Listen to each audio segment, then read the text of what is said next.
Umpisahan natin doon sa pinsan ni Kap Nino Barsaga, mga bossing. Ito, na si Kiko Barsaga. Game! So inisip ko, well, Wait lang, hindi ito. Si Sek Dison yan. Oh.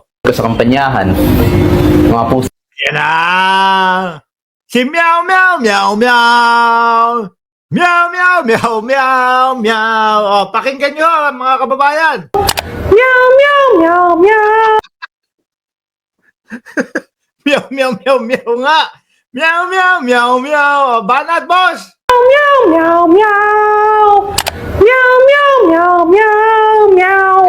Kung pusa lang naman ang pag-uusapan, mayroon daw isang Congress Meow na sumisikat sa lungsod ng Dasmariñas. Congress Meow. Kumbaga gimmick. Gimmick yung pagmamyaw meow meow meow niya. Sige nga, tuloy natin kasi nakita ko din ho to doon sa kaibigan natin na si Models of Manila na si Mark Gamboa, mga bossing Sabi ko, bakit meow meow meow meow? Yan kasi yung ginamit niya nung panahon nung nangangampanya siya. Yes, Cavite. Iba ang tirada niya sa kampanya. Minsan may pusa, Minsan may pusa, minsan may topak. minsan naman parang nasa Jurassic Park. Madaming pakulo. Ano, sabi ni Shiro Kansaki, dapat kastiguhin ni Kap Nino si Insan. Mukhang binabanatan ni Kap Nino no. Sabi nga kung nabubuhay pa yung aking tsuhin na kanyang ama, hindi hahayaan na magganyan yan. Dahil daw ho, mga kababayan, laging pro-government daw yung ama nito. Mula nang pumasok sa politika, naging bukas na libro sa publiko ang kanyang mga kakaibang kilos. Boxing naman. Dahilan para punahin siya ng ilang netizens sa social media. Normal ba siya? Yung kilos kasi kakaiba. Special child yata to. Hindi, gano'n naman ho talaga ang masasabi mo no? May saltik ata to, may topak ata ito. Kahapon hindi ko na kahapon, alam niyo hindi ko natanong kay Kap Nino kung ano ba kung ano niya, pinsan niya kung ano ang tama. Oh, Sir, that's very unusual, sir. Ano gagawin ng isang batang isip sa kongreso? Sa gitna ng mga weird at pakwelang galaw, may dahilan sa likod ng kanyang pakulo. Siya ang Gen Z congressman ng Dasma at self-proclaimed Big Bosekat. My name is Kiko Barzaga, 26 years old, and I'm the newly elected congressman of the 4th District of Cavite.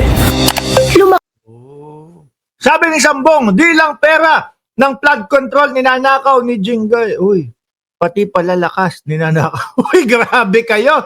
Mamaya pag-uusapan natin yan, pangatlo o pang-apat na topic natin yan, mga bossing. Oh, tuloy. Sa isang political family, si Francisco Austria Barzaga o mas kilala bilang Kiko Barzaga.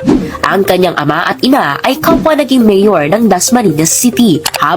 Talagang talagang lahi ng mga politiko itong mga sila Kap Nino Barsaga. Ito, pinsan niya kasi daw ito, mga kababayan. Ang kanyang kapatid na si Third ay kasalukuyang vice mayor ng kanilang lungsod. Ang tanong ng karamihan, bakit nga ba pusa ang napili niyang campaign style? I love cats, dogs, stray animals, nature. It's a very interesting topic. Kasi lagi akong nag-joke about sa pusa kasi Yun naman pala nangangampanya po para sa mga aso, pusa. Mahal ko kasi yung aso at pusa, kaya yun yung campaign ko, yung panimula. Bagay, ako mga kababayan, hindi ho ako tumututol dyan na mahalin natin yung mga aso, pusa, lahat, no? Lahat po, kulang na nga lang ho, maging maging vegetarian ako dahil sabi ko, ayokong may nasasaktan na mga nilalang. Pag kumain ako, ibig sabihin, pinopromote ko yung pagkain ng yung pagkain ng mga karne, etc. Kaya lang, wala karne is life po, mga kababayan Pero hindi ako kumakain ng aso at pusa, Hindi ako maalaga doon sa mga gano'n. Dati meron akong aso. Ang pangalan si Popoy, no?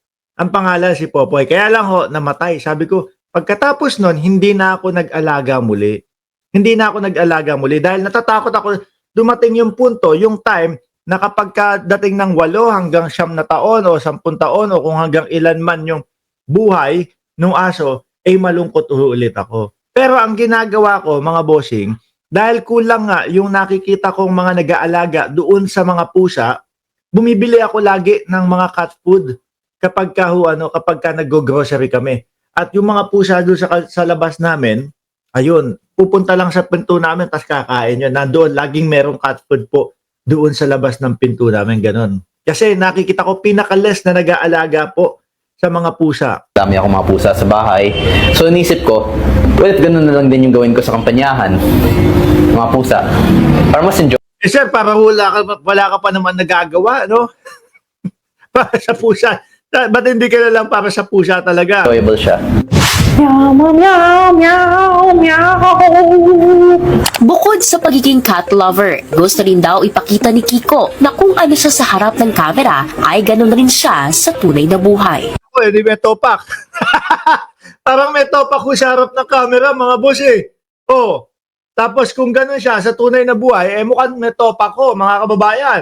What people see on the stage and what people see online, that's already who I am. Kasi hindi naman ako na kung ano ako sa entablado, iba ako sa personal. Ganun talaga ako. Like yung mga nag-boxing, yung mga nag-joke. Ganun talaga ako in person. Baka ganyan-ganyan lang din ang ginagawa nito sa Kongreso, mga kababayan.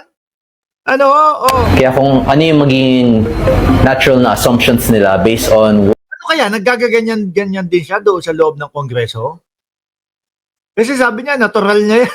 what my stage Baka yung mga interview niya doon sa kay Martin Romualdez, para kay Martin Romualdez, joke-joke lang din ho yun. Biglang mali ang gising, masama ang gising. Uy, masabi nga na ganito, imbestigahan si Martin Romualdez kahit wala naman siyang ebidensya. Masama lang siguro ang gising, ano? Oh. persona is, that's also who I am in private life. Bagamat may mga natuwa sa paraan niya ng pangangampanya, marami rin ang bumatikos at kumwestiyon sa kanyang pagkatao. Pero para kay Kiko, bahagi ito ng political evolution. Aniya, ito'y magiging edge niya kontra sa kanyang mga magiging kalaban sa susunod na eleksyon. Nako po. Kung ganyan yung mga pinapakita niya, ngayon pa lang ho, mga bossing, yung susunod na eleksyon, 2028, baka hindi na po makapasok si Budoy. Ay, si Kiko. Ito kasing si Viperos kung ano-ano sinasabi. Budoy, ikaw ba yan? Para nga naman. Anyway, mga bossing, alisin ko na ho ito. No? Alisin ko. Pero, eto pong merong mga kumakalat sa social media ho, mga kababayan, na sinasabi nila, Nepo baby naman din yan. Ayan pinopost nila, Nepo baby naman din yan, sabi ng mga